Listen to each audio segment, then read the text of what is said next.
government departments. The Minister of Labour also participates in the program. So it's a very, very important coordinating mechanism that must ensure that the whole of government focuses on this issue. And as I said earlier, it is doing very, very well. There was a time when lack of participation by business, but corrected that the social partners are on board.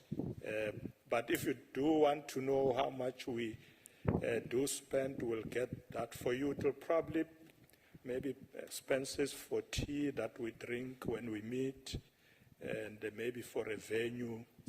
Really, it's not a budget that anybody should worry about. Thank you very much, Honourable Member. Thank you very much. And now for the fourth supplementary question from Honourable Makwala. Thank you very much, Chairperson. Greetings to the Deputy President, distinguished guests, members, farewell and goodbye. It was nice serving with you. Yes, I must say our farewells. It's only a couple of months, lists are out, so sorry about that. Deputy President, given the concentration of economic activities in Central Business District, CBDs, what step has the Deputy President taken to decentralize economic development and promote establishment of businesses and industries in underserved areas, particularly those areas where majority of black population residents? What initiative has the Deputy President taken to upgrade infrastructure in these areas as to create conducive environments for economic activities and skills development programs? I thank you. Thank you, Chairperson. I thought we normally do goodbyes when Parliament rises.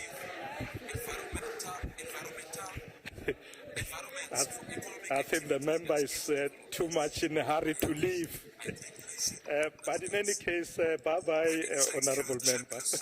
It was nice serving with you. We will be back here, and we hope they will bring you back as well from the EFF. Remember, it's time for lists now. We must check if you are on the list.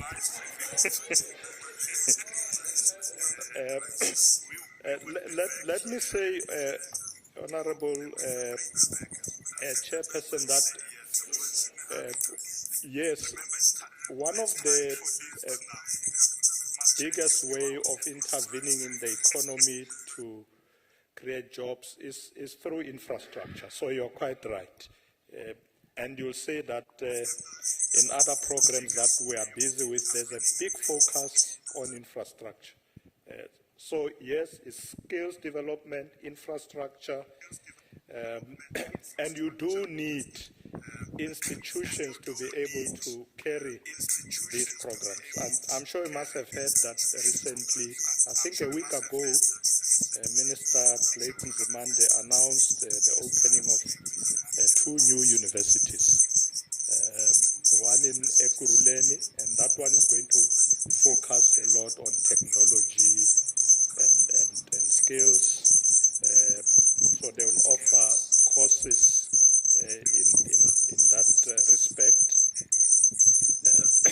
So these initiatives are continuing. When we have engagement of the HRDC, we also visit institutions. We go to colleges. We have our meeting in those colleges, how they are operating, what are the weaknesses in infrastructure, in learning materials. And I must say, Honourable Chairperson, that whenever I visit these institutions, because they have to take responsibility. If a college says we have a challenge with our classrooms, the minister is there to be able to follow up. So, Honorable Member, we are doing quite a lot, and if you move around on the ground, you'll see that there's a lot of infrastructure investment that is on the ground to be able to power our economy and create the much-needed that the country needs. Thank you very much, Honorable Chairperson. No, thank you very much, DP. We now move on to the third question. The question is on resolving water crisis and or disruptions. This question has been asked by Honorable Mama Rikhane and is directed to the Deputy President. Deputy President.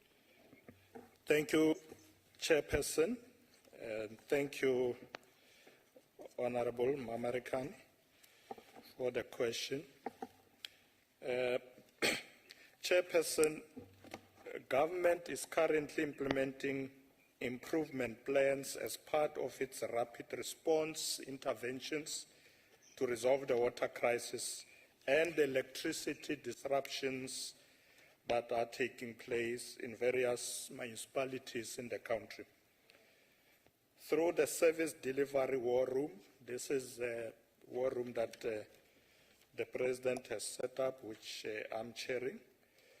We work with the Department of COCTA, and we coordinate with other government departments. And we have developed a number of improvement plans to implement this rapid response intervention.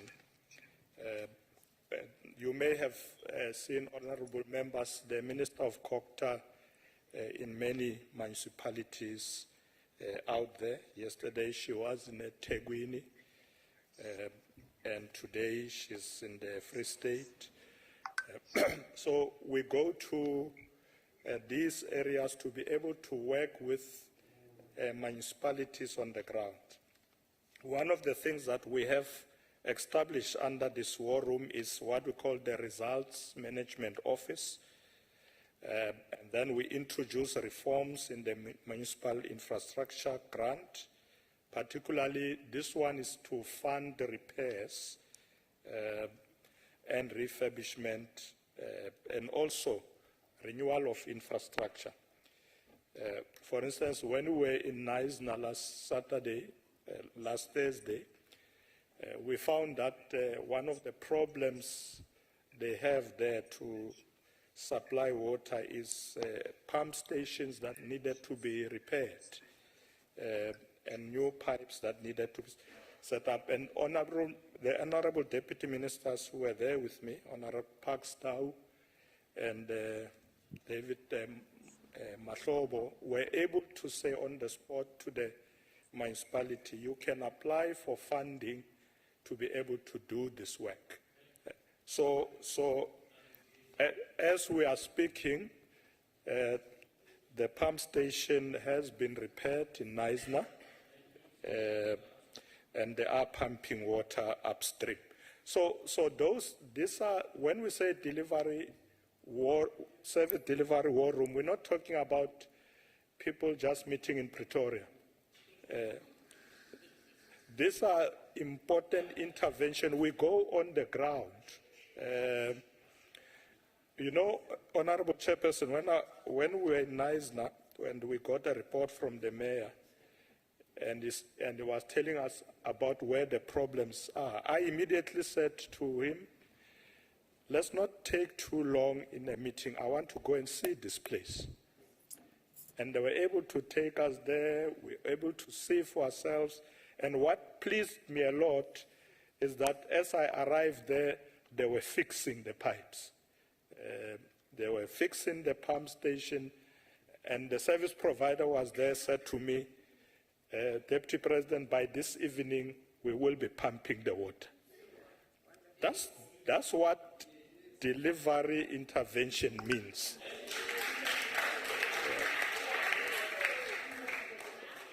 Yeah. It's not sitting in Pretoria and enjoying a nice cup of coffee. We go on the ground.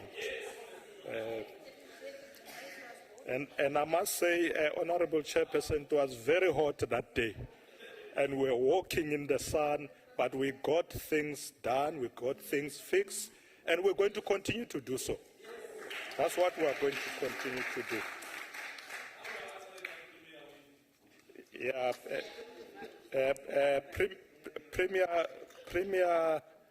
Premier was there, but he came to protest. He was not far from where I was. I said, where is the Premier? He said, no, the DA is protesting there. We were fixing things.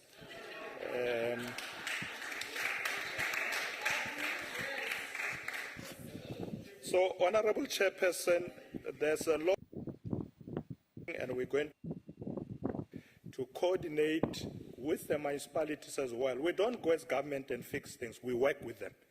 And we are going to follow up and go back to Neisner, Fontaine, and other places. Thank you very much. Thank you very much. Honorable Mamarkhane, first.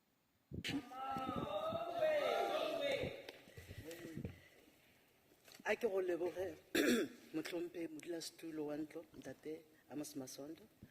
Ke boe ke leboge motlhompegi motlatsa mopresidente ntate Paul Mashatile. Go ya ka mokgwa o arabilego tšeo tša ka moka le nkarabile gabotse ke a leboga. Honorable Deputy President, indeed the importance of cannot, given that we are a water scarce country.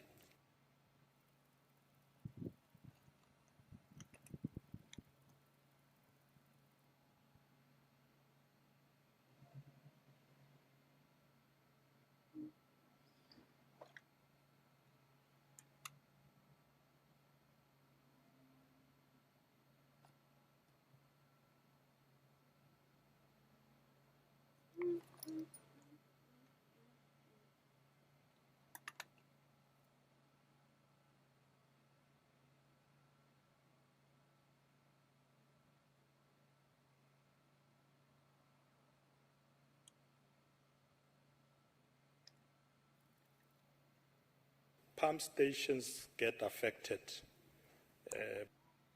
Well, they can't pump water because sometimes water needs upstream. So you need the pump to work. So, Honorable Member, one of the plans that we are busy with, working with COPTA as well and the Department of Water, is to coordinate our efforts to ensure come with alternatives. Because in many areas, we find that transformers to get these pump stations to work. So we said to them, you can install renewable energy plants in some of these areas. You can also, municipalities can use what they call waste to energy initiatives. There's wind and solar. Particularly is very important because in those areas, when you don't have electricity, then the rooftop solar can kick in to ensure continuous supply. Because once the pump stations continue to work uninterrupted, then you are able to then supply water without interruption. We have also encouraged municipalities to look at other initiatives that will help them, because we agree with you that it's important that we must continue to supply water as much as we can. I know that in the long run, load shedding itself will be sorted out and be a problem of the past. In the long run. And yeah, you will be surprised, members, honorable members, that we may resolve that problem as early as this year. Yes, you're going to be surprised. I won't give you details now, but we are getting there. It's going to be something of the. In the meantime, let's bring these other renewable energy initiatives. It will help us a lot. It will help municipalities, and we have agreed with COCTA that we will work with municipalities. They will use their what they call municipal infrastructure support agency to support municipalities. This includes providing water and sanitation infrastructure. There's a grant that has been put aside, which is about 20 billion rand, that is going to be used to support municipal infrastructure to ensure continuous support of services. Thank you very much, Honorable Chairman. Thank you very much. Honorable Khatebe. Thank you, Chairperson. Honorable Deputy President.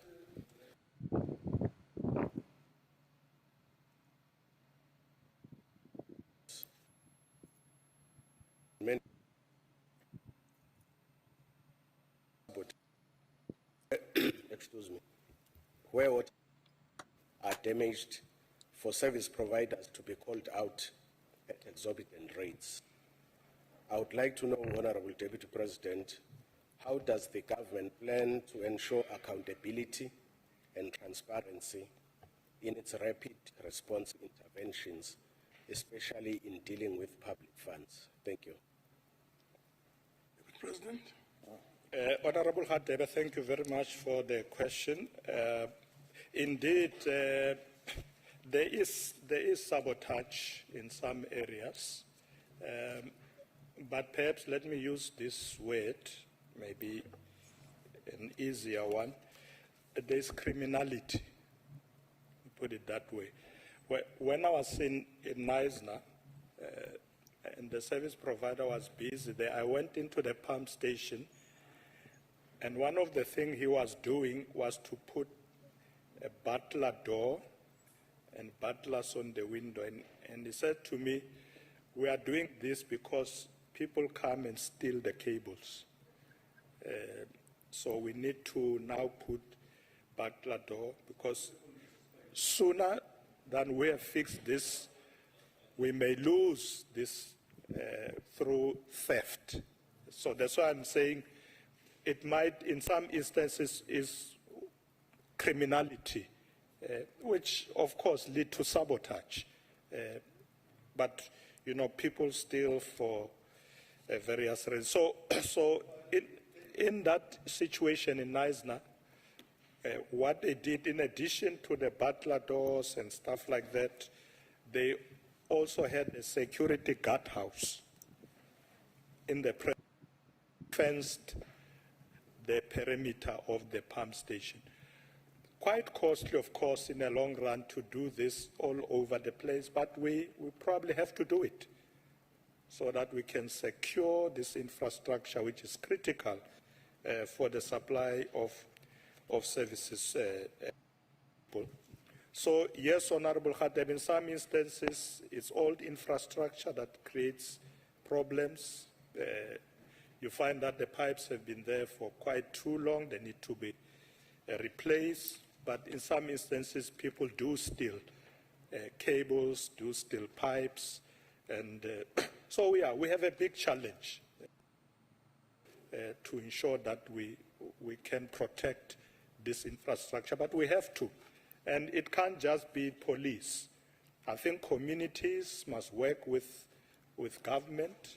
So police, in some of the neighborhoods, you've got neighborhood watches and so on. Let's work together to protect our infrastructure from the criminals, because it is them that create these problems that makes our systems not to work properly. People can't get water and they can't get the electricity because cables have been stolen. So thank you, Honorable Khatebe. We're going to work hard to try and ensure we can protect this infrastructure. Thank you very much. Next is supplementary question 3 from Honorable Shabangwani.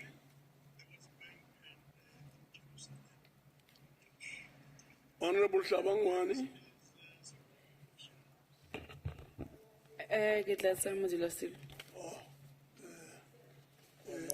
Please proceed. Is there? Leboga. Deputy President, South Africa is in this dire state of affairs when it comes to its water supply. The ruling party has drastically failed to perform the simplest duty of ensuring that water and sanitation is supplied to our people. Across all provinces, we face infrastructural challenges as there exists a failure to maintain the old infrastructures, and corruption is plaguing new projects, as is the case with the Guyana project. Umzimbuvu project and the Glen William Dam project, just to name a few. What measures have you put in place to ensure that access to water and sanitation is not just a secondary concern, but an issue which is actually prioritized? Thank you. Thank you very much, Honorable Leahy. Thank you, Honorable Chairperson. Thank you, Honorable Shabangwan. Leahy, yeah. Leahy. Oh, I thought you said Shabangwan. Yeah, Shabangwani, but Shabangwani is not here. Oh, Leahy took the question. oh, my apology. It's Honorable who? Leahy. Lehi.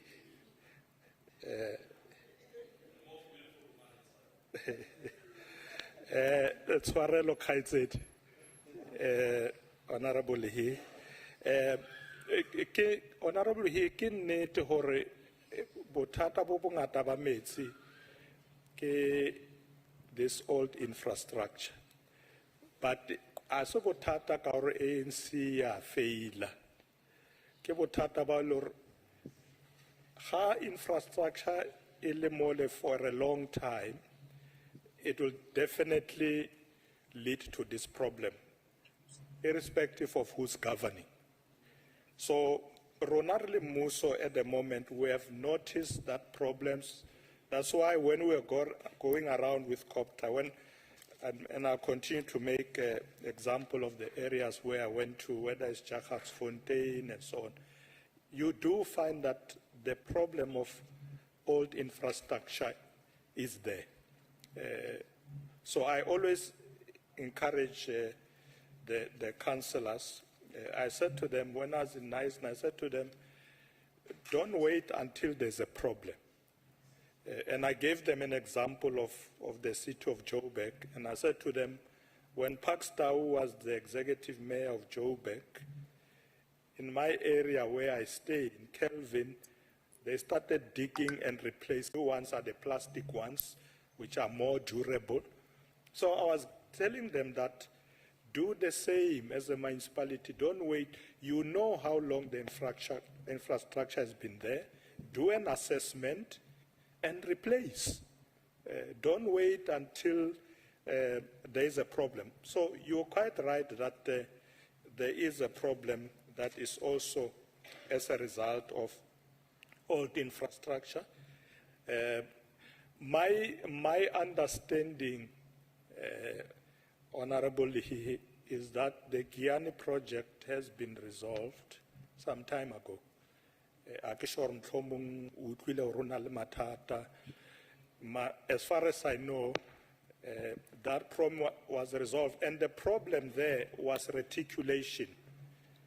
So the dam was sorted, water's there, but they had not connected pipes to the community. Umzimvubu is also I think in a process of implementation. It took many years, of course, but I think the Minister of Water and Sanitation indicated that they are now going to start with that project. I think one of the things that the President should be commended on is to have a foresight, to have a minister just responsible for water. perhaps many of us never thought it would be such a big problem. And today, because we have a Minister for Water and Sanitation, a lot of the challenges are being addressed. New dams are being built. Reticulation is being sorted out. You can't do it overnight, of course, but I think that was the best decision for the President to prioritize this area of work and have a minister whose preoccupation is to deal with this challenge of water. And the minister have been everywhere, in all the provinces dealing with this issue, has been to the Val, to eThekwini, and various places in KwaZulu-Natal. I was with him in Jagersfontein. He's been everywhere, ensuring that indeed this is a priority. Ke a leboga, Mohlomphegi. Thank you very much, President. We'll now proceed to the fourth supplementary question from Honorable F.B. Smith. Thank you very much, Chairperson. Through you, Honourable Chairperson. As we sit here, I actually just saw a message in Mogalakwena. Please note reservoirs have been closed due to low levels. So it's relevant. They're lucky they're still getting water. Other places don't get water at all. So, Chairperson, through you, will you as the Deputy President and as the ANC government take the responsibility for failing the people of Limpopo and South Africa in general? You failed to maintain electrical infrastructure. You also failed to ensure that all water and wastewater processing plants and pumping capacity have reliable backup generators or solar electricity capacity or even backup battery capacity to sustain these basic services during load shedding and electrical outages. Will this uncaring ANC government take full responsibility for these human rights violations? Thank you, Chair. Mr. President. Thank you very much, Honourable Chairperson. Honourable Member, we are a caring government, very, very caring. And you know why we are caring? We're making sure that these services reaches everybody. Unlike you guys, during your time, you're only serving white people. Yes? The apartheid regime only made sure that white people had electricity, and the ANC came in and said everybody must get, and these things don't come cheap. Some of our people are in deep, deep, deep rural areas today. There are electricity lines going there. There's water going to those areas. The volumes have increased big time. So it's not because I see that many people today are using the word fail, because it's election. Fail, ANC fail, we'll do it better. And you've done it before. You failed yourselves. You failed the black people. You who were governing the apartheid regime, yeah, they benefited all of you. So we came in.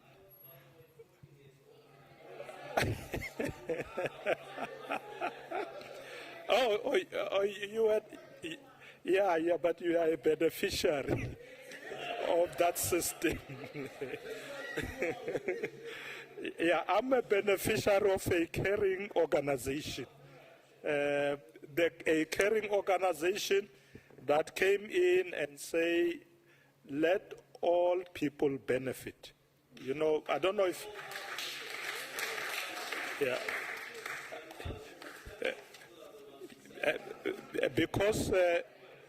Because you are young, you probably have read the Freedom Charter, Honourable Member.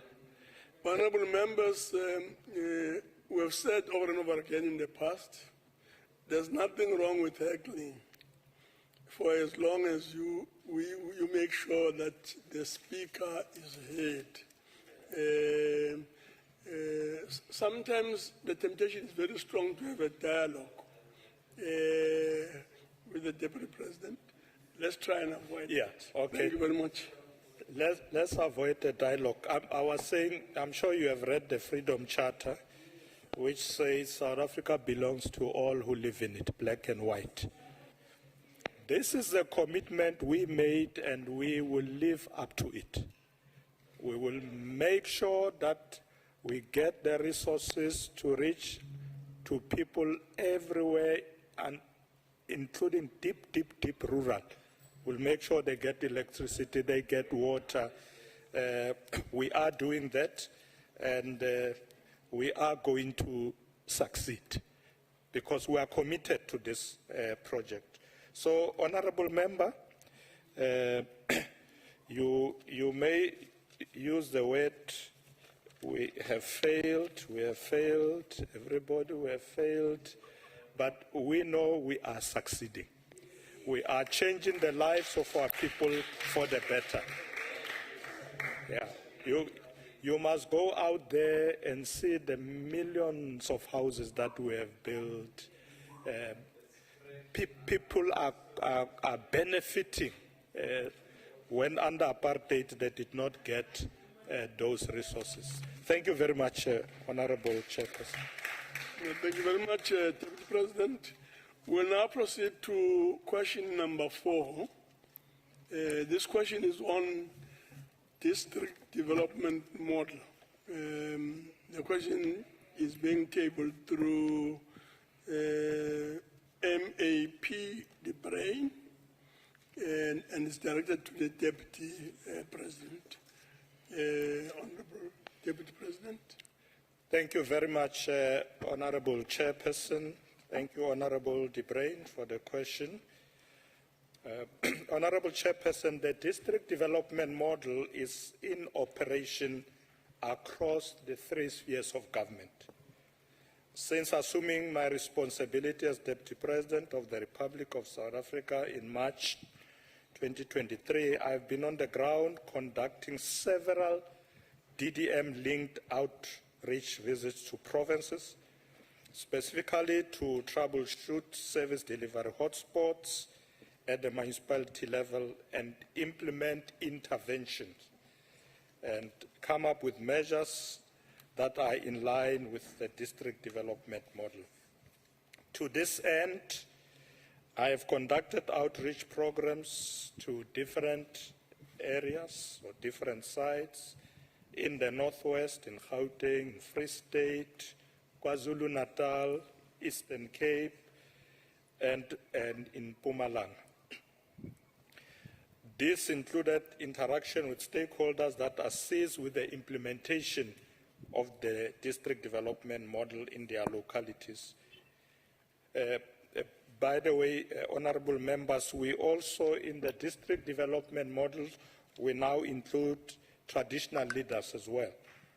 Because in some of the areas, the traditional leaders are very key in service delivery, so it's not just government at national level with province and local, but also business, traditional leaders, civil society, and community organizations.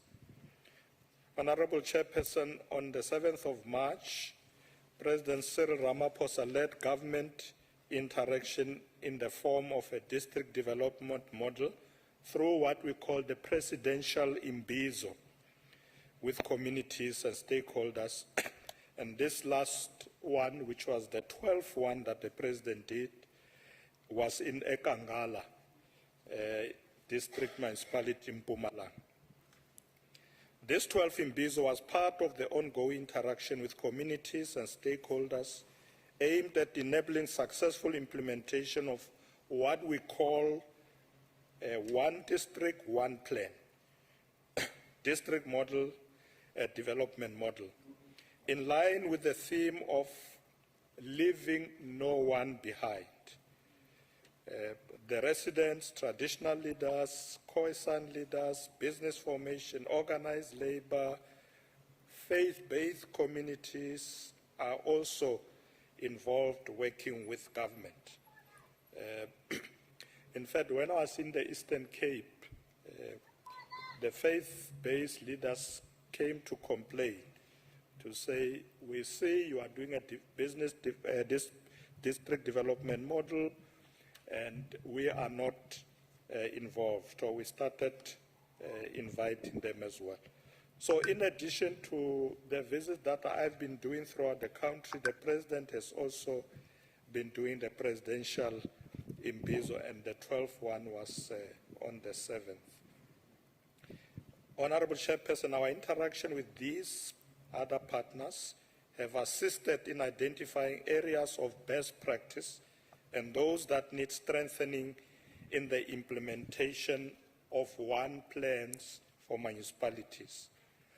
In particular, collaborating with the Department of Cooperative Governments and Traditional Affairs, that's COCTA, we are looking into ensuring that the implementation of the district development model leads to strengthening partnerships with development partners and investors underpinned by longer-term DDM vision and one plans.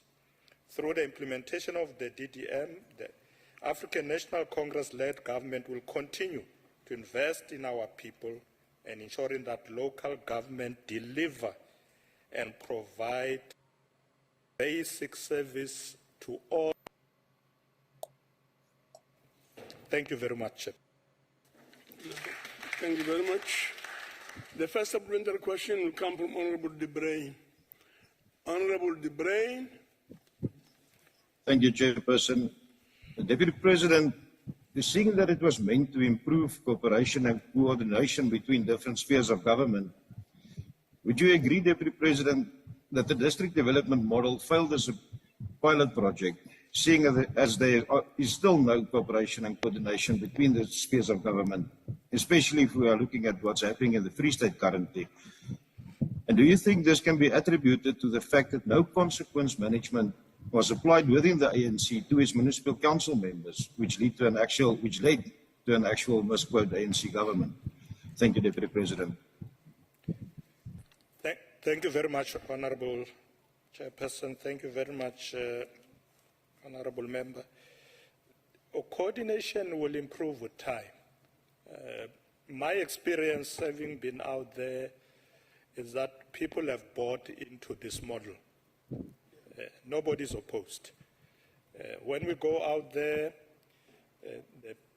in fact, in almost all the areas, the premiers will be there themselves with their MECs, the executive mayors, with city managers, and everybody, and we go out together, we discuss these plans, we ensure that we implement. Remember, Honorable Member, that the reason behind the DDM was to ensure that government can coordinate its implementation efforts. Because in the past, you'd find that maybe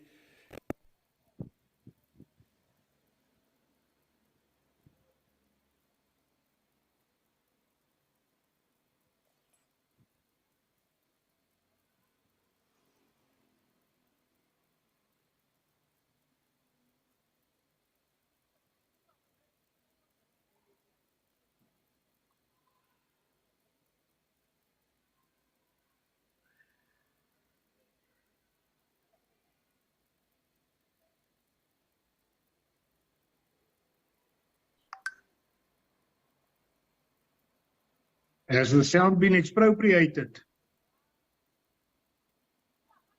Load shedding in Parliament.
Yes, it's back here. It's back.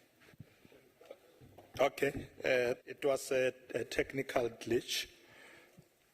I was saying, Honorable Chairperson, that the reason behind the DDM was to ensure a coordinated implementation. So, Honorable Member, you're quite right that coordination is very important, and the DDM is really meant to fix that in the long run. We have started, and that's why we came with the idea of one plans, because the national government has got plans, provincial government, local government, that's your municipalities, but at the end of the day, you need to ensure that they dovetail together. You coordinate that effort through the DDM, the district development model, where you bring all the players to be able to focus. In the past, you would find that maybe a minister comes of education and say, well, this community needs a school, but maybe there is no proper road going to the school.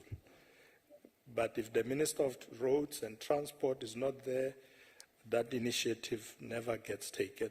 But if we combine our efforts, come with one plan, no, here we build a school, we need a road, we need water, we need electricity. All those plans then unfold at the same time. That's the district development model. It's a coordinated approach to implementation, so that we don't work in silos. And someone is going in a different direction, another one in a different direction. We work together. And as I said earlier, everybody in the country has bought into this model as the best way for implementation. Thank you very much, Chairperson.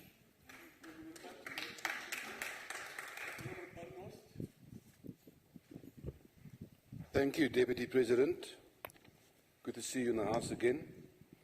Deputy President, yeah, lots of warm, woolly, fuzzy, happy-feeling words here about the DDM. Lots of imbizos and breaking down silos and planning. But the fact is, Deputy President, after spending 100 million rand on the 3 pilot sites, on 9 November 2022, COCTA itself revealed to Parliament that the return on investment has been negligible. In eThekwini, electricity, water, sanitation and refuse collection had collapsed under the ANC Mayor Kahunda stewardship and the ANC coalition's partner, the EFF. Unprecedented water and electricity outages are a daily occurrence because of the neglected and failing infrastructure. There are sewer spills in rivers and on beaches, and to add insult to injury, the city's customer fault reporting channels had completely collapsed. The OR Tambo district municipality is besieged by tender fraud, a lack of water and sanitation, service delivery, water and sanitation issues, roads infrastructure are collapsing, and it's all to the detriment of the poorest of the poor in that area. The Waterberg district municipality is not doing much better, with road infrastructure maintenance now being delegated to provincial authorities. No one seems to be sure, quite frankly, what the role of the district municipality is at the moment in that area. These are all examples of the DDM failures, as none of the issues highlighted above have been addressed by the DDM. Is it not time, Mr. Deputy President, to acknowledge that the DDM is just another failed ANC program that will end up on the growing pile-high rubbish dump of failed ANC policies? Thank you.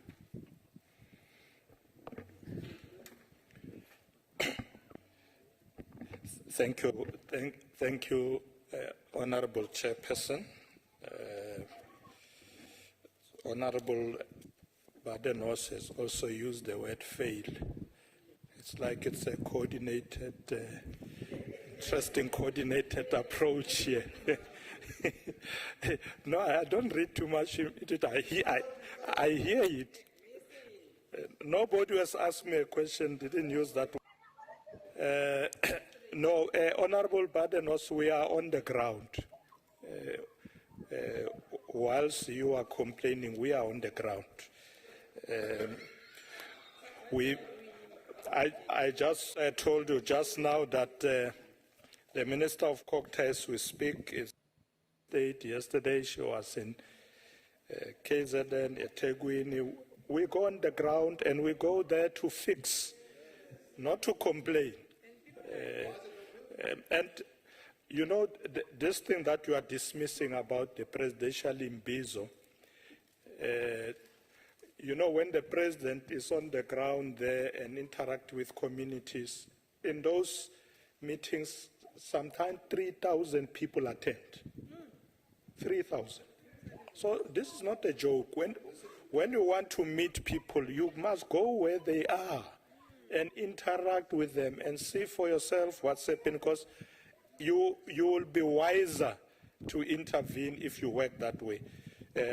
So don't dismiss the imbizos, the outreach programs that we do, you know, but I'm not surprised, because in the past they rule only from Pretoria. They didn't know where people live. They sat in Pretoria and make laws. Now we leave Pretoria and go to the people. That's what we do. We interact with them, we check the programs and the problems that they have, the challenges, and we fix. No challenges. Where people live, there'll always be challenges. And the government must go where the people are, work with them. So Izimbizo, it's a very important way of ensuring that people participate. I'm not sure if you have heard about Nteresano in Gauteng, in Northwest, Tunsalerole. It's a way of going out to communities, engage with them, work with them, look at the problems, intervene. And that's why when the president asked me to lead the DTM, he said, go and intervene. Not go and do a research and assess, intervene, because intervene is solution-oriented. You come with solutions, you work with people. That's what we are doing. We are going to continue to do that, and DDM is succeeding as we speak. It is succeeding and is turning around the situation. It's involving people. Everybody wants to be part of it. As I said, traditional leaders, church, everybody is coming in. You will be left alone, Honorable Badenos. Everybody is with the DDM. Thank you very much.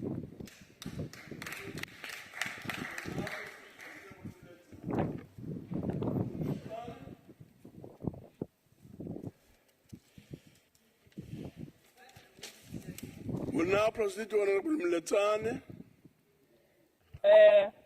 Chairperson, it's Mukause.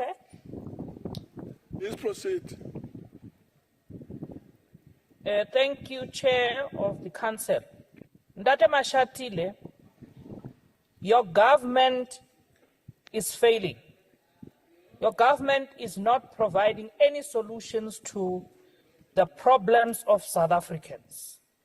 Back in 1994, Black majority gave you the mandate to go and change the lives of Black people who were marginalized. They gave you the mandate to go and provide basic services at the level of local government. So you are the same as the apartheid government. You are worse because Black people gave you the mandate to change their lives. As we speak, the sphere of local government has completely collapsed. A total of 128 municipalities were reported to be in a financial distress in the year 2021. The number of municipalities under distress increased to 168, with only 5% of those municipalities which are in a stable conditions. What are solutions has the district development model provided in building internal state capacity so that state can improve service delivery level of local, construct and maintain infrastructure such as roads, stormwater, railway, basic services such as schools and houses. Hospitals are a priority, but they have collapsed. What are your solutions based on a district development model? Thank you. Deputy President. Thank you very much. After the ranting by the member, let me once again repeat that the district development model ensures that the three spheres of government work together, and that's what we are doing. We are out there dealing with these issues as one government.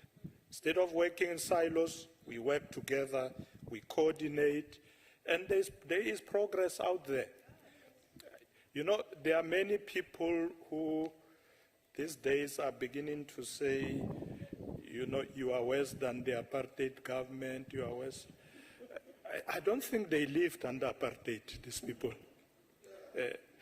Maybe we can forgive you, Honorable Member, maybe you were young at the time. Ask us who lived under apartheid, we will tell you that it is better today.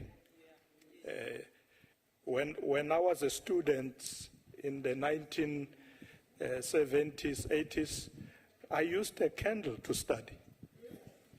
Because in Alexander, we had no electricity. In fact, it was called Dark City.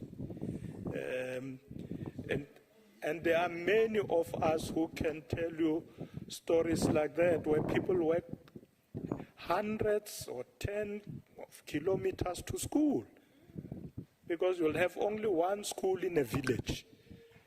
Today, there are many schools in our communities. There are people who have houses now provided by the state, even in deep rural areas. They have access to water. But yes, when you supply services to thousands and millions of people, you are going to have the pressure. The infrastructure will have the pressure. The resources are going to be needed to this huge backlog. So we are doing our best through the district development model. We are coordinating, and if you go out there, there are a lot of projects that are being implemented, particularly infrastructure projects. When I talk about programs like Tunsale Rule, maybe some members don't understand what it means. It's a service delivery program on the ground. They are fixing roads, they are fixing clinics, they are fixing schools. It's a program on the ground, working with people. It's not just going around talking. So, Honorable Chairperson, we will continue to work as others continue to talk. Because they can only talk. We will continue to work. I'm writing on a point of order, Chair. On a point of order. Chairperson. What is the point of order? On a point of order, Chairperson. What is the point of order? I have asked Mr. Mashatile a question, and he continues to tell us a story. My question was, what solutions are the district development model providing? Yes, he continues to tell us. Shows the level of people you are deploying at this high level. He cannot even provide solutions. I've asked the question, why is he not responding? Why is he not responding? You're not going to intimidate me on this platform. No one is going to intimidate me on this platform. If the Deputy President is incapable of answering questions, why is he here? Why is he here? Now, point sustained. Honorable members, please do not abuse point of orders. And we've tried in the past to really keep on reiterating, emphasizing the point and clarifying what a point order is. The point that the honorable,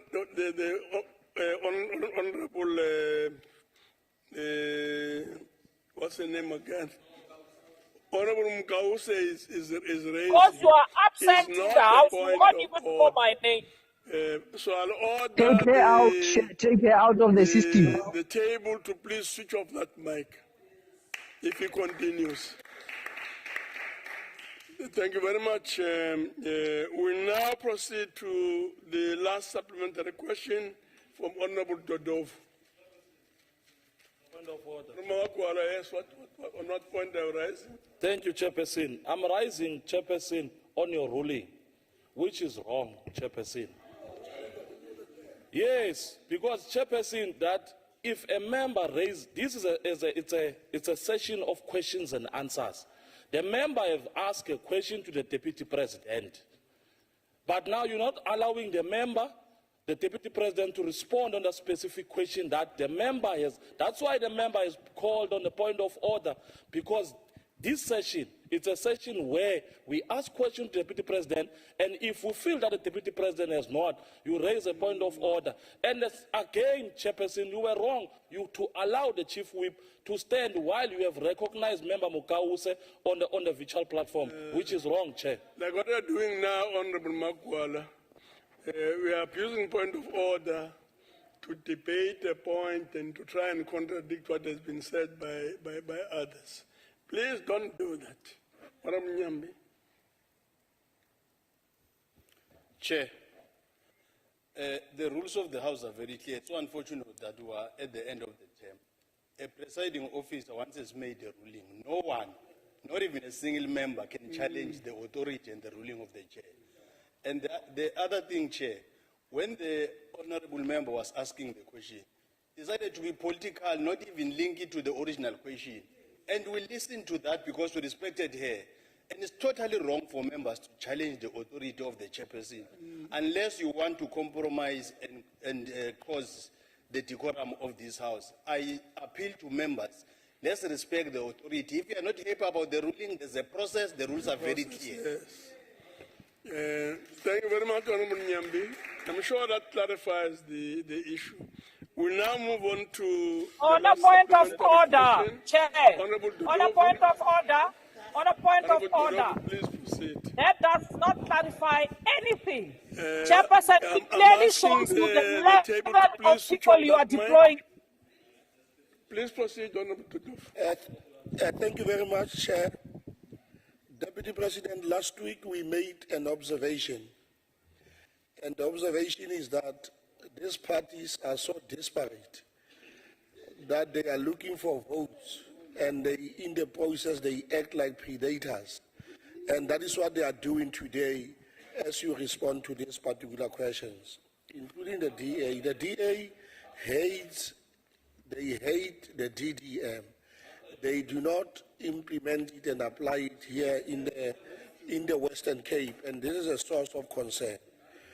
Now, Deputy President, having heard your response to the importance of private sector involvement in working with the government for effective implementation of programs as well as provision of basic services, as illustrated in the example of Anglo Platinum in Limpopo and Sishen Mine in the Northern Cape, how will the government draw in more private sector participation and collaboration to ensure that social and economic development objective of the DDM takes place? Thank you.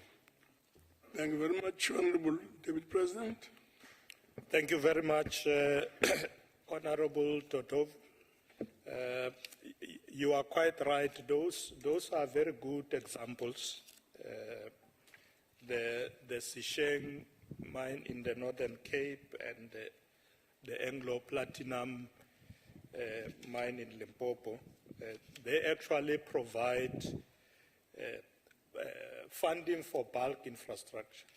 And you will recall, Honorable Dodov, that the President, in his weekly newsletter, did indicate that there is phenomenal progress or remarkable progress with the implementation of DDM because of the move to real partnerships, where we no longer just believe in that government alone will be able to do this. Because the collaboration, for instance, ensures that we can bring various other players that will help with implementation. So what we have agreed upon in implementing the DDM is now to increase the partnerships similar to this one that you spoke about. We have asked all provinces to begin to invest more in partnerships. In some areas, I know that in Gauteng, they've also been working very close with the mining areas. It's happening in the Northwest. I was talking to the acting premier there, Mr. Malloy, who indicated that they have a number of projects that they have now completed working with Sibanye, is that Sibanye, the mining company. So they, and they are focusing areas like Marikana, where there were challenges. They are now building new facilities. So we're going to work with provinces and help them to coordinate with the private sector to implement more of these initiatives. And I know that even in Sekhukhune, in Limpopo, there are now new initiatives in that regard. It's a very important intervention where the district development model is not only reliant on government resources, but bring in private sector resources. So these similar projects, you're going to see them increasing with time to come in the future in various provinces. And we find that when we engage with the private sector, they are very amenable in ensuring that they bring on board the resources that are needed to roll out projects. Thank you very much, Honorable Chairperson. Thank you very much, Deputy President. We'll now proceed to question 5. This question is on transfer of agricultural land. The question is being raised through FJ Badenhorst, and it's directed to the Deputy President. Thank you very much, Honorable Chairperson. Thank you, Honorable Badenhorst, for the question. Chairperson, government is accelerating land redistribution through a variety of instruments, such as land restitution and expropriation of land in order to boost agricultural output. To this end, in 2023 budget vote speech, the Minister of Public Works and Infrastructure announced 221 land parcels measuring about 148,000 hectares that have been released from the department portfolio property to Department of Agriculture, Land Reform and Rural Development for transfer to approved land claimants. Approximately 1.5 million hectares of land is also earmarked to be released before the end of this financial year. To further address the skewed patterns of land ownership, 125 land parcels measuring over 25,000 hectares of agricultural land was also released to support subsistence farming and food security. This is in keeping with what we have been doing over the last 30 years. Furthermore, the government is in the process of transferring state agricultural land through a program that is known as FALA, that is Financial Assistance Land Properties, where there has been compliance with the rent-to-buy agreements. The Department of Agriculture, Land Reform and Rural Development is developing criteria for Category 3 and Category 3 and commercial farmers as part of the rollout plan for the release of state land. Category 3 includes medium to large-scale commercial farmers who have already been or intend to farm commercially at various scales, but are disadvantaged by location or size of land or resource constraints that are limiting their growth. Under the Land Reform Program, the Department of Public Works and Infrastructure, as the custodian of the national state-owned land, receive requests from various departments, for instance, from Department of Agriculture, Land Reform and Rural Development, and then they release land to settle land claimants for restitution and also for agricultural purposes. As government, we will prioritize providing extension and technical support, because we have realized, Honorable Chairperson, that in some instances we have huge delays because of lack of technical support. So we're going to provide this particularly through the Department of Agriculture and Land Redistribution, Land and Rural Development, to be able to provide and support and ensure that we can then distribute properties that are productive, because this will then also contribute to South Africa's food security. Thank you very much, Chairperson. Thank you very much. Honorable Badenost. Thank you, Deputy President, for that answer. I'd like to know, though, specifically, it's election time now, so I'm going to give you a platform to do nice electioneering now. How much more agricultural land do you plan as the Deputy President in that portfolio to transfer to farmers and communities that are in need of those? And what is the time frame of that? And if you can also please just, if I may, ask you to elaborate a little bit on the technical support that you've just spoken about. You've mentioned technical support. Can you just elaborate on what type of technical support you're providing to those farmers? Thank you, Deputy President. Deputy President. Thank you very much, Honorable Member. The amount of land that still have to be distributed will obviously be elaborated upon by the Minister. But of course, we want to make sure that we can reach out to as many people as possible. I'm going to have a meeting on the 26th of March with the National House of Traditional Leaders, because there's also a challenge when it comes to land that is under Amakhosi.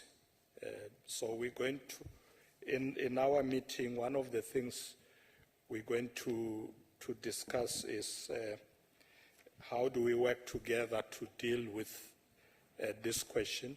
You know that, for instance, in KwaZulu-Natal, we do have Ngwenyama Trust that owns most of the land, but also in other areas, Amakhosi are quite involved in ensuring that land is equitably used by people in those areas where they are. In terms of technical support, there are a lot of things that needs to be done when you transfer land. And in rural areas, you know that some of our people are not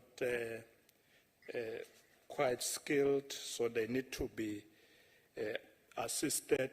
You know, when you deal with appropriation, there are a lot of legalities when it comes to transfer of land, whatever is needed. So the Department of Agriculture then provide whatever support that people require in that particular area to be able to be assisted. But the idea is that, you know, when people need land for agriculture, we need to make sure that they are able to access that, and others may need land for other purposes. But the main thing that we want to do now is to accelerate the program, because we know that there are many people who are saying, look, it's 30 years now, please, we want the land. We are going to make sure that we assist to accelerate this program. So the Department of Agriculture, Land Reform and Rural Development is actually leading this process. And I'm sure that we will be able to accelerate the program. Thank you very much, Honorable Chairperson. Thank you very much. Honorable Bibi. Ngiyabonga sihlalo wendlu. Ngibingelele nakwena Sekela Mongameli. Baba ngokuthi ngikwazi ukuthi namhlanje ngibhekane nawe ngale mibuzo. Kepha umuntu akaqale nje ahlakulele umbuzo wakhe Mongameli sihlalo baba. Wokusho ukuthi ukhongolose ukhathazekile kakhulu ngezimo zabasebenzi basezifama nangezimo abaphila phansi kwazo. Ngokuthi bahlukumezekile ngokunjalo namalungelo abo abukelwa phansi. Uphinde bangabi nawo namalungelo ukuthi akwazi ukuthi batshale kulomhlaba, bakwazi futhi ngokunjalo ukuthi bangcwabe. Siphinde futhi Sekela Mongameli baba sibe naleli bhangi okuthiwa iLand Bank okuyisona engakaze nje ize imsize umuntu omnyama ngesikhathi sobandlululo elalisiza kuphela abantu abamhlophe. Ngakuthe ukhongolose uma sengena sakwazi ukuthi kungeneleleke, sikwazi ukuthi nabantu abamnyama ama-farmers ethu akwazi ukuthi athole usizo kulona.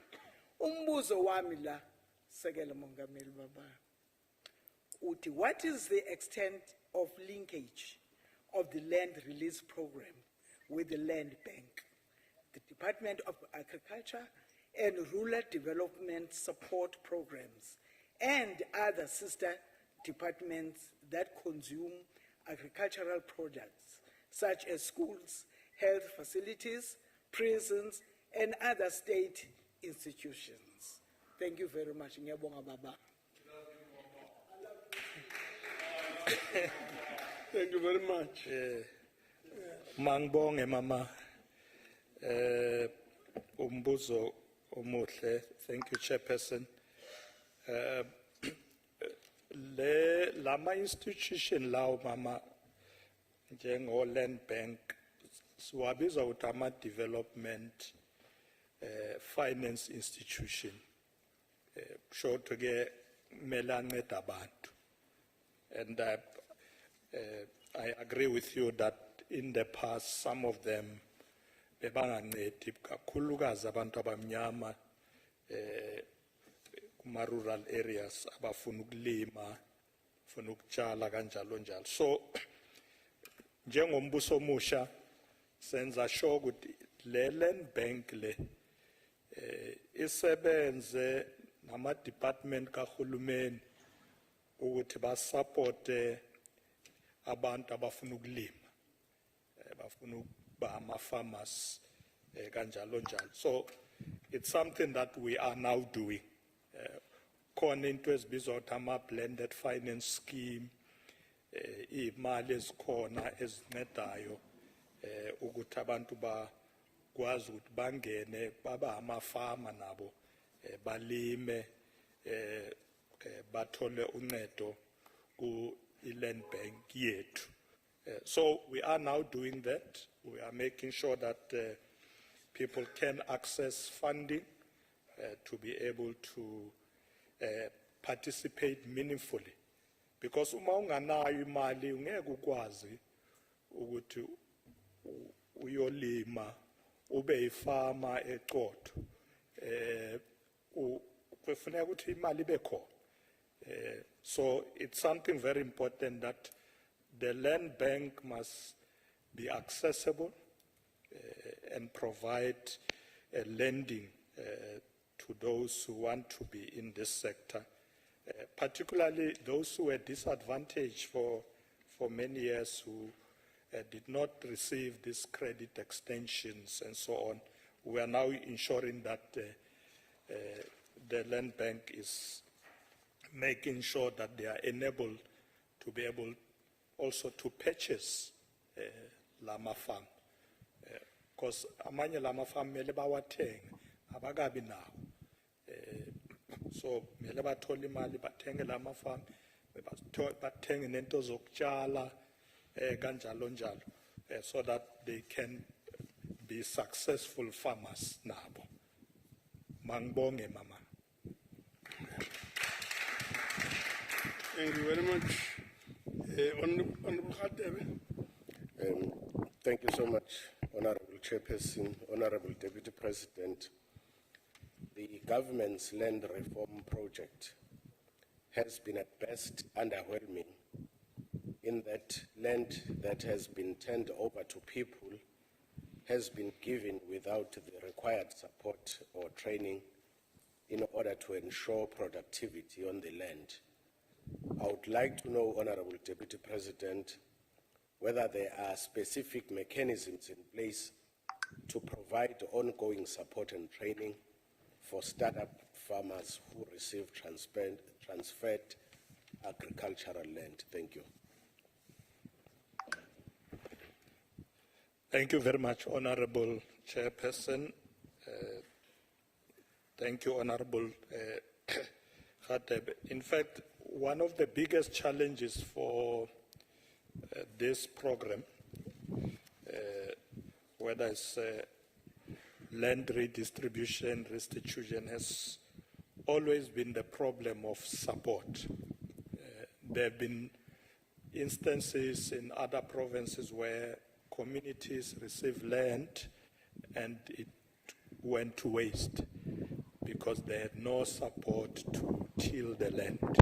And that's why now we are focusing more on making sure that people to land are assisted. And you are quite right, it's not just throwing money at the problem, because if you want to be a good farmer, you better know how to manage a business, because it's a business. So training becomes one of such support, where people get trained not only to run a business, but also how to farm properly. Because farming needs skills.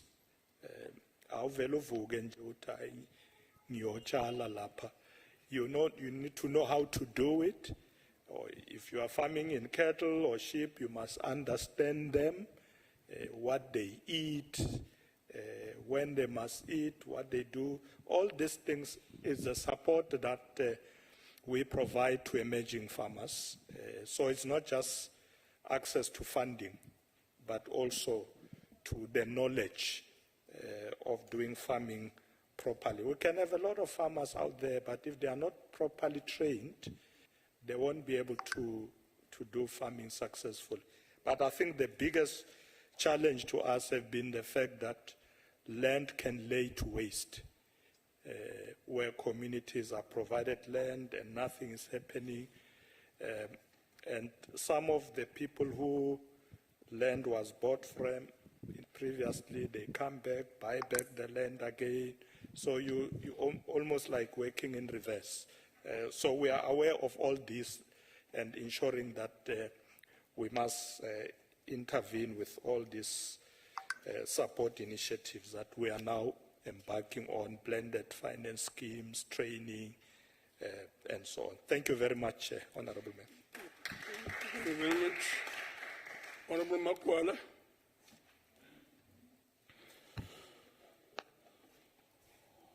Thank you, Chairperson.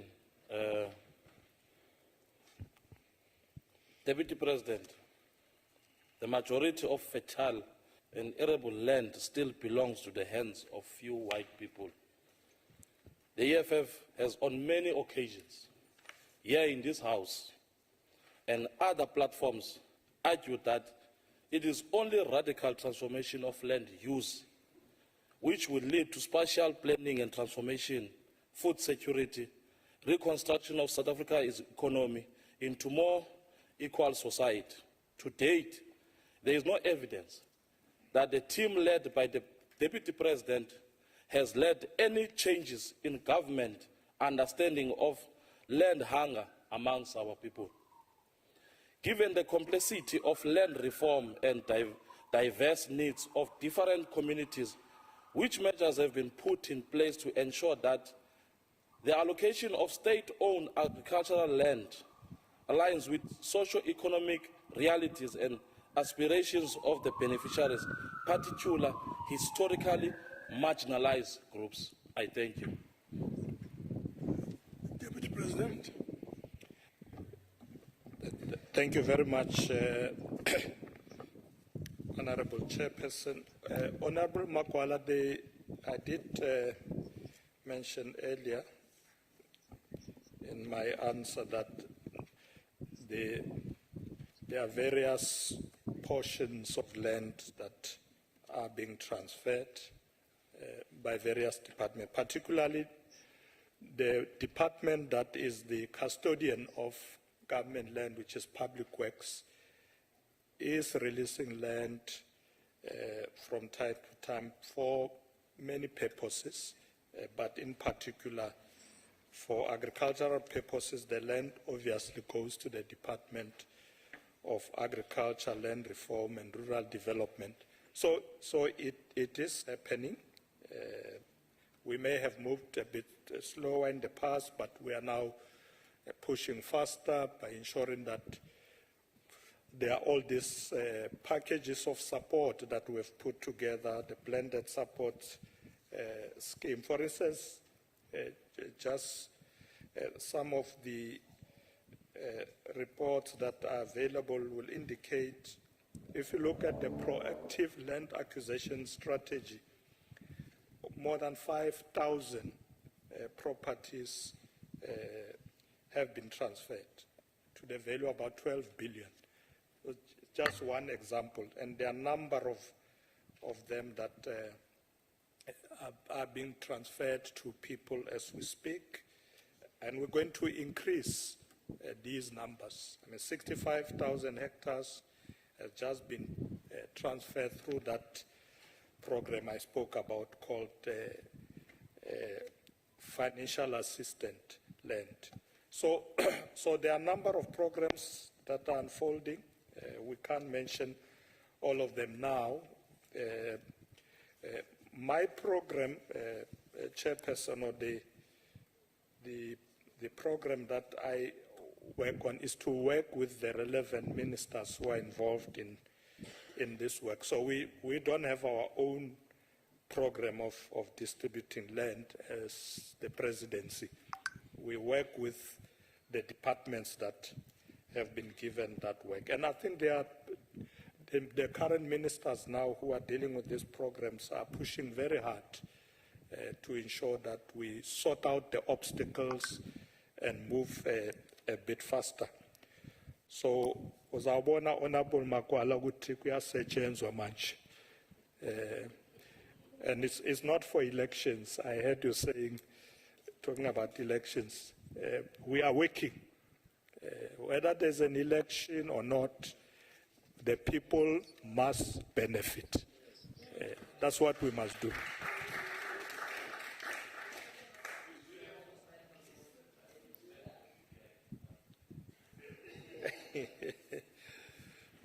Okay.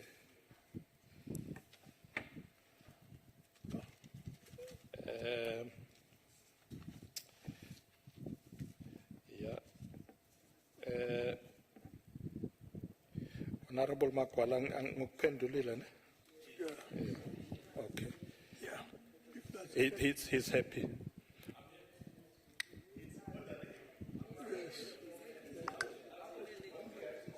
Now, if you're done, Deputy President, we'll then proceed to the next question, which is the last question for the day.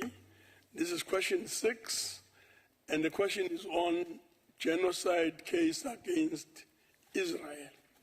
Genocide case against Israel. This question is being raised through Honorable Mohamed Dango, and is directed to the Deputy President. Deputy President.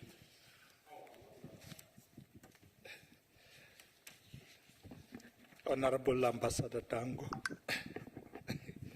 Thank you, Chairperson.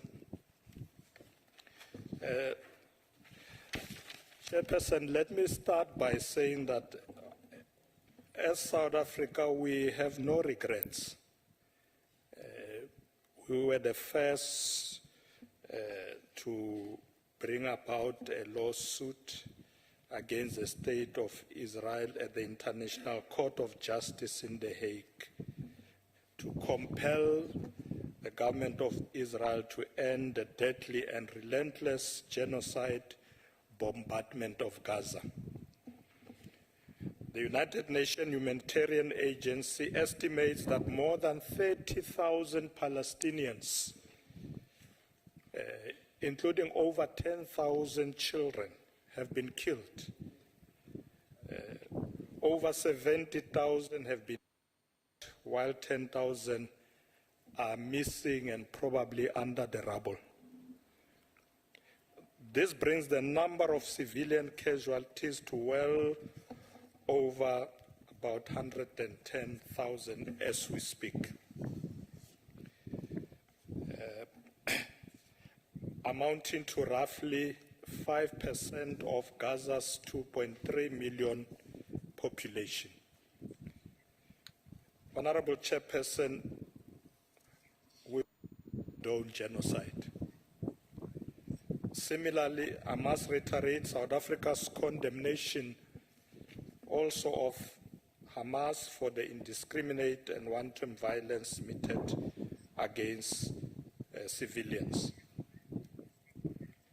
We are mindful, Honorable Chairperson, that not every citizen supports the decision to refer the Gaza bombardment to the International Court of Justice.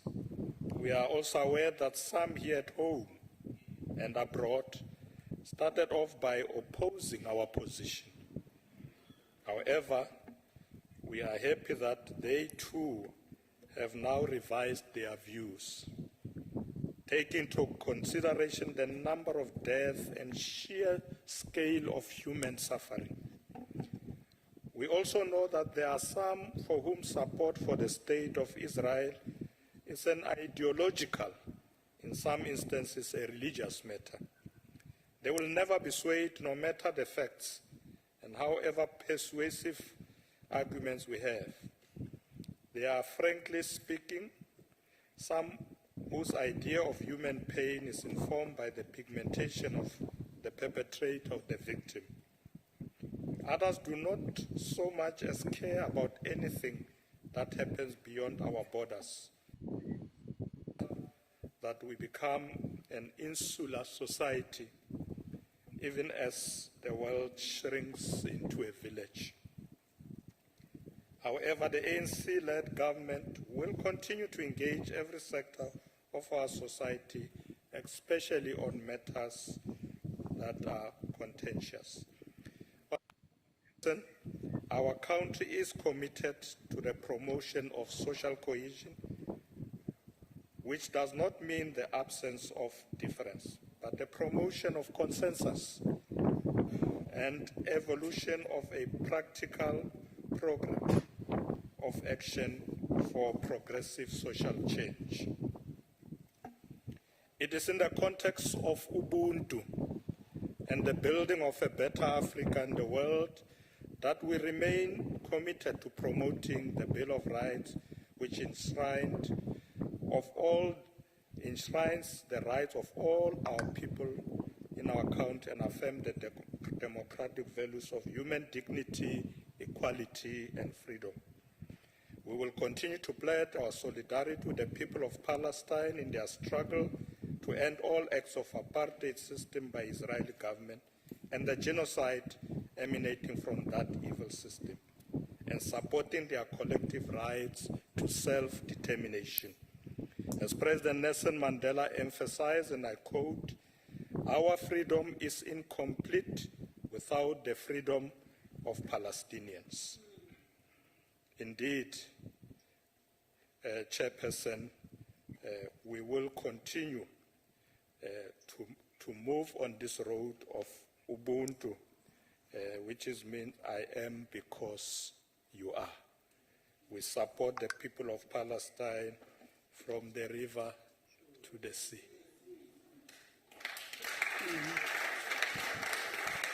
Honorable Dango.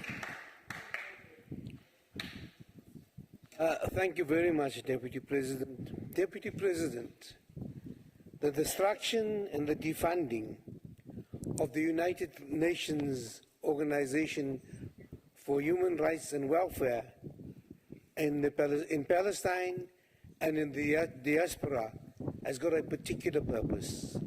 That purpose is to deny the right of return to those who were forced out in 1948 and subsequently. I think we should share our Freedom Charter. Africa belongs to all who live in it, so that all of those people who live in that area can in fact return to that particular area, and there is not a particular sect or person who only has the right of return, and that the law of Aliyah should not only apply to one sect of people. Further, Honourable Deputy President, there seems to be an inadequate appreciation or comprehension among some in our society about the foreign policy principles and objectives of our republic. At worst, there are those who intentionally or unintentionally distort or undermine our foreign policy stance internationally.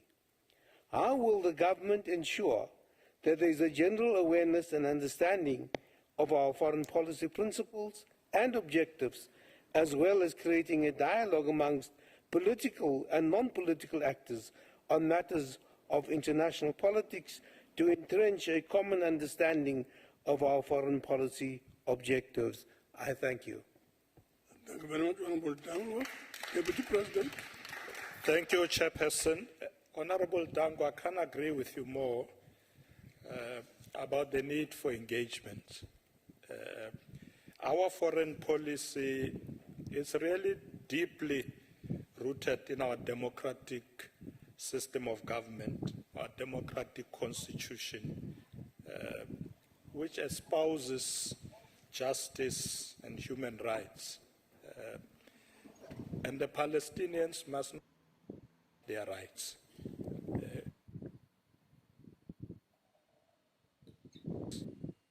For our rights, we support them to not be denied their rights. They must be to exist.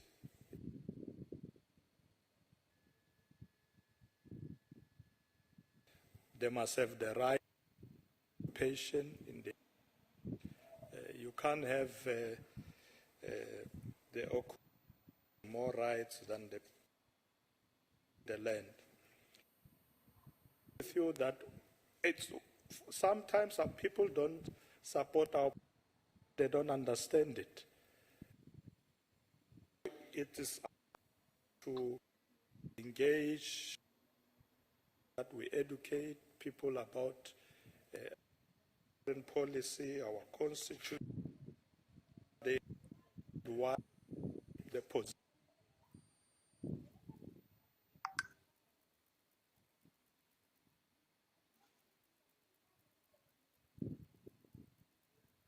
Continue to support the people of Palestine, and we must make sure that people here in South Africa understand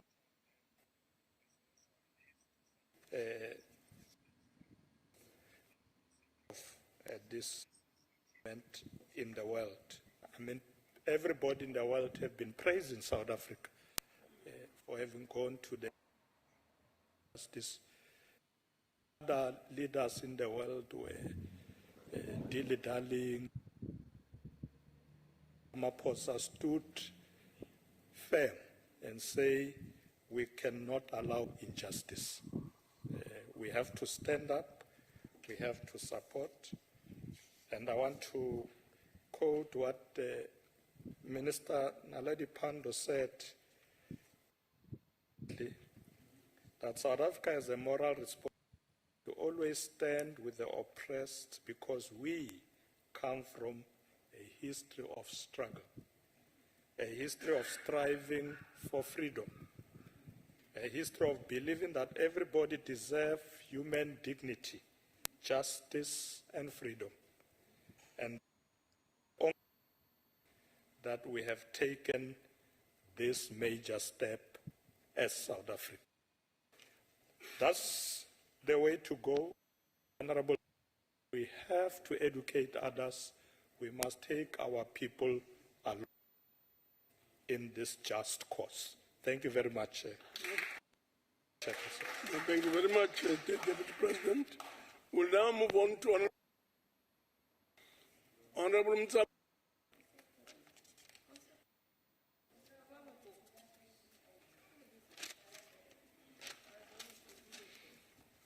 Honorable Mtsamai. Going. Oh, okay. Chairperson. Chair. Honorable Tlabangwane, yes. Chairperson. Honorable Tlabangwane. Chairperson. Please proceed. Chairperson, honorable members, I greet you. Deputy President, last year, the EFF marched to the Israel embassy. We called for boycotts of Israel-connected companies, and the EFF also presented a successful motion in the Nation Assembly to close the Israel embassy in South Africa. The EFF wants to know why it is that following the EFF motion passed by the Parliament for the closure of the Israel embassy, and notwithstanding the temporal withdrawal of the Israel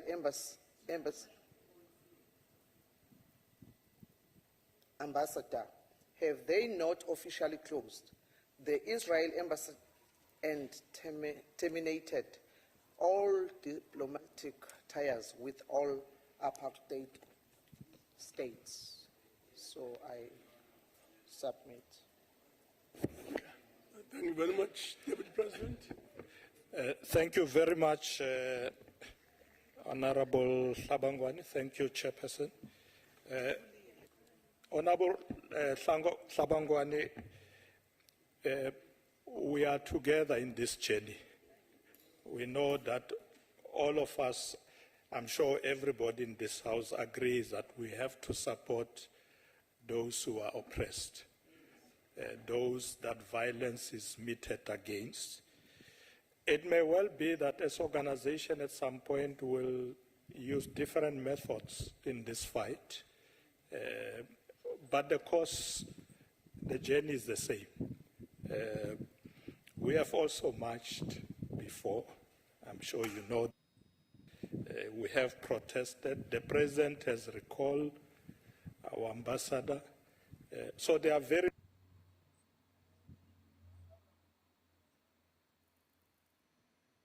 our support, but also to protest, but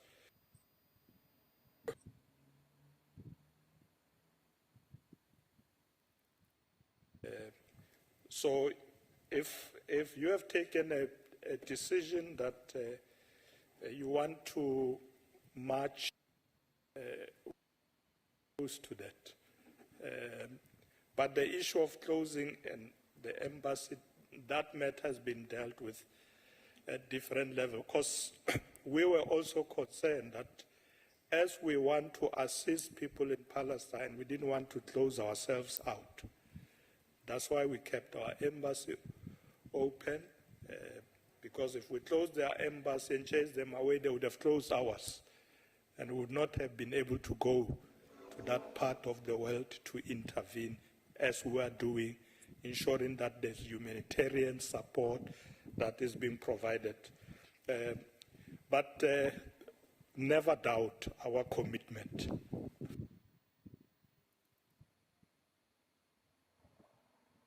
Thank you very much, Chairperson. Honorable Detroit. Thank you, Honorable Chair. Honorable Deputy President, with reference to the heading of the question, which is the genocide case against Israel, and the fact that you have, on numerous occasions during this sitting, stressed the fact that you are standing with the people of Palestine. We must remember that this topic deals with military action between two groups, Hamas, the people of Palestine, and Israel. And it's no secret that the ANC is in support of Hamas and is assisting them in their fight against Israel. Now, Deputy President, have the South African government provided any assistance to Hamas and the people of Palestine in a direct or indirect manner in the form of military equipment or financial aid that could have been utilized to purchase military equipment in the so-called defense against Israel? If you can please provide information on that. Thank you, Deputy President. Deputy President. Sorry, I actually didn't hear the last about it. Yeah, we can ask Honorable Editor to repeat the last Just words. the last part about the Thank you, Chair. Weapons. Honorable Deputy President, I want to know if the South African government have provided any assistance to Hamas and the people of Palestine in a direct or an indirect manner in the form of military equipment or financial aid that could have been utilized to purchase military equipment in the so-called defense against Israel. If you can please provide information on that. Thank you, Deputy President. Okay, no, now I've heard properly, and the answer is no. We have a way as a country in dealing with the issue of arms and how we sell arms, etc., and no such thing was done. We took a view that the intervention must be at the multilateral level. Even with aid, we work with the UN and other bodies to ensure that the people have access to water, food. We don't provide arms to anybody. In fact, you would recall that earlier when I was answering, I said we did condemn the indiscriminate killing of women and children by Hamas, Israelis. We don't condone that. So we are not supplying any arms. We're working with others to supply humanitarian aid for the people who find themselves in that situation, particularly in Gaza and those areas where they desperately need food, water, etc., not arms. We stand for peace. We support peace initiatives. We said so in Ukraine, and we said so in various countries in the African continent, in the DRC, that conflict should be resolved through negotiations by peaceful means. South Africa is not going to support violence. We want peace, and the sooner the warring parties come to the negotiating table, the better. That's what we support. And we will do the same in in Palestine. We want the killing to stop. We want the genocide to stop. We want Palestinians to have their rights, and that can be achieved through discussion, negotiations, like we did with our own liberation. There was a time when President Mandela said, it's time to negotiate, let's talk. And this is a success story that everybody in the world admires. Says, South Africa did so well. They sat down around the table and negotiated, and we stopped the bloodshed. It can be stopped in other parts of the world. It can be stopped in Palestine. Thank you very much, Chairperson. Thank you very much. The last supplementary question comes from Honorable Mikalakis. Thank you, Honourable Chairperson. Honourable Deputy Minister, a study in February this year done by Women's Action Campaign South Africa found that 1 in 4 South Africans think that rape can sometimes be justified in war. Deputy President, this is not normal. This is not okay. On 4 March, the UN released a report stating that it has reasonable grounds to believe that hostages were raped and sexually tortured in Gaza by Hamas militants. Your government's silence on this was deafening until you condemned Hamas a few moments ago. Will the South African government put the same pressure on Hamas with regards to rape and sexual violence or sexual torture of Israeli women and all other women based on mutual or moral principles, on international law, and what form will this pressure take? Thank you. Deputy President. Chairperson, I will condemn the rape and violence against women anyway. In the world, whether it's in America or in Russia or South Africa, it cannot be justified. So if indeed it is true that that happened, it cannot be justified. But you know, where they are wearing parties and there are fights, sometimes people use stories, propaganda against each other, but let's all agree as South Africans that violence against women and children cannot be justified. It must be condemned whenever it happens. Thank you very much. Thank you very much. As the Deputy President leave the podium and move away from the podium to his seat, allow me, honorable delegates, to thank him for availing himself and to answer the questions that were raised here today. No, thank you for the participation, Deputy President. Honorable delegates, that concludes the business of the day. The House is now adjourned. Yes. Yes,